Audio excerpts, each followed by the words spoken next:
Today I'm making a compact video about the compact small rig V-mount battery plate. Let's get it started. Internet, what's going on? It's Robert Teeger. I'm back again with another video. Today we are talking about the small rig compact V-mount battery plate. If you're new here, welcome. I post content on a regular basis on filmmaking tips and the business of being a creative. So if that's something that you're into and you can hear my dog barking in the background, stick around for more goodness. And I'll get to it all in this video, right? So I was intrigued by this particular product because I'm always working to find the most compact solution for my rigs as possible. Right now, I'm currently running on my FX3, a variant of Caleb Pike's DSLR video shooter, kind of small cinema rig situation. And for all intents and purposes, I absolutely love it.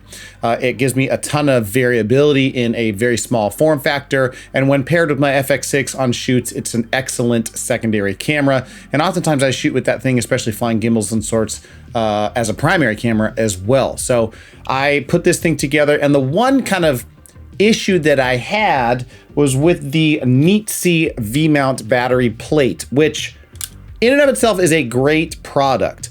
The Neatsy battery plate has its own kind of D-tap and barrel plugs for 14 volt power. It has the ability to be mounted via 15 millimeter rods.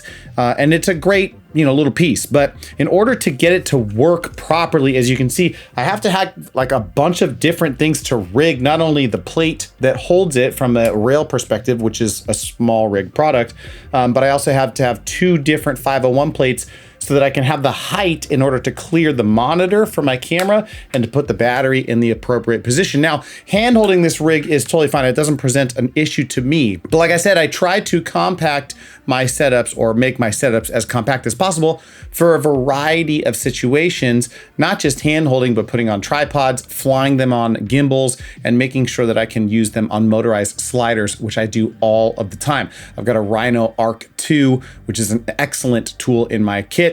And when I put this thing on there, it's a little top heavy, and some of the instances end up having some jitter and bounce that I then need to correct in post. So enter the small rig V-mount battery plate, the compact V-mount battery plate. So compact, in fact, that it came in this compact little box. Isn't it nice and cute? I don't think I showed you my address on that one, but I guess if you do a little Googling, you can figure it out. But a little bit of ASMR as we got this thing going on here.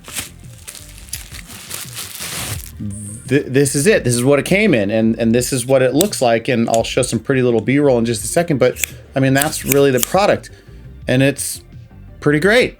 Now, as you can tell, this is a super small profile rig that allows you to mount V-mounts to your cinema camera rig in a very easy way. It's incredibly simple design, just allows you to attach any type of Arca Swiss plate to the bottom of this particular plate. You can mount it via the positioning that you want to the back of your camera via this thing, lock it in place there.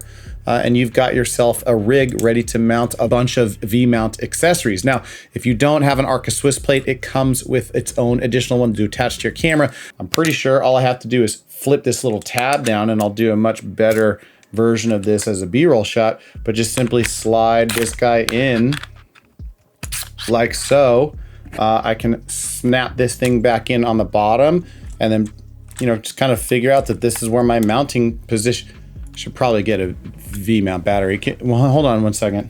Okay, so then you take your V-mount accessory, your V-mount plate, snap it onto the back, and there I go, right? So really, there's a compact way of just getting this very easy design to be locked in place. I lock my Arca Swiss mount down in the front like that, and I'm pulling, nothing's happening, but I've got V-mount power that I can tighten down here, and all of a sudden I took that extremely tiny ZV-E10, put a V-mount battery to the back of it, and I can power not only the camera via USB Type-C, but I can also power a bunch of other accessories. Sorry for punching the microphone right there. I can put a monitor on the top of this thing. I can put additional audio power units that I need to have. The only thing that it limits you to are the inputs that are on the battery plate or the battery that you choose, right? So this one is a Came TV 106 or 99 watt or whatever it is for 160 bucks. And really it has a USB Type A mount on the top and then 2 D-tap situations on either side. But I mean, look at this thing. Obviously I have no lens on it, but I'm just like whipping it around with one hand in terms of its portability and accessibility. Now, if you don't have a battery like this, and you want to use some other type of accessory, or you have any other type of quarter 20 mountable accessory, maybe you're looking at some type of an audio pack, you've got a receiver for a set of Sennheiser or lav mics or anything like that, it comes with this cute little quarter 20 adapter that goes onto the back of the V-mount plate. I'm doing it upside down. Goes onto the back of the V-mount plate like this, clicks on in, and you can mount a whole bunch of other stuff. There's also kind of a small little quasi cheese plate that's going on here in a variety of other places. So it mounts a variety of other quarter 20 accessories. And then for me, what's going to work best on this particular setup is that it has these quarter 20 and 3/8 thread adapters on the bottom, so that I can either just mount this straight on to a tripod, provided that it has kind of the standard little photo fluid head version that's going on there, or I can put a 501 plate on the bottom of this thing to show that I can mount it onto tripods, etc. I'm in the garage studio and I started putting this thing together, and a big thing I feel like you guys should know as I was putting this rig together is that the standard Arca mount that is kind of adaptable with the small rig doesn't fit my Condor Blue FX3 cage. I would assume, as I would think you would, that most Arcas are the same, and it's literally like a millimeter off, but it's too loose for this small rig V-mount setup that we've got here. So in order to fix that, I ordered the small rig version of an FX3 cage, and I'm going to go ahead and put that together on the FX3, remove my Condor Blue, which I love. It's not really that there's anything that's wrong per se with the Condor Blue, but I will say I did have to put a NATO rail on the top in order to get the handle that I wanted to be able to work. And I've had to rig quite a bit of stuff with like extra cheese plates and then the standard Arca mount that comes with this plate here. So I'm going to go ahead and set this thing up. But wanted you guys to know that if you have an additional cage and you're trying to rig this small rig V-mount, the compact V-mount there, it may not work. All right, so I have the new cage set up, and this definitely is not a review for this cage, but it's great. I think it looks really nice, but it's definitely a slimmer profile. It's got this HDMI kind of door that people tend to like to put the cable in there that locks in. I'm not really one that loves these sorts of things, so I'm going to take this off. The other thing too that I always love about the small rig cages is that it comes with that little kind of coin flathead screwdriver thing so that you can keep utilizing that and just slide it back in.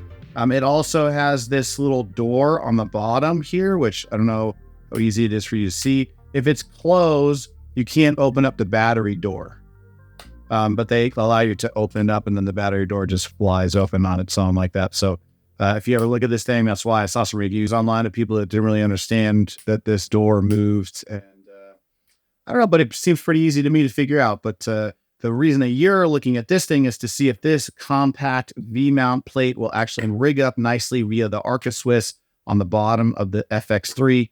And so let's test that out. Right now, I've got the small rig that is open. The Swiss plate mount is open and unlocked. So I go ahead and start to slide this into place this way, get it kind of centered into that full frame area, lock it into place. And indeed, like it's not going anywhere.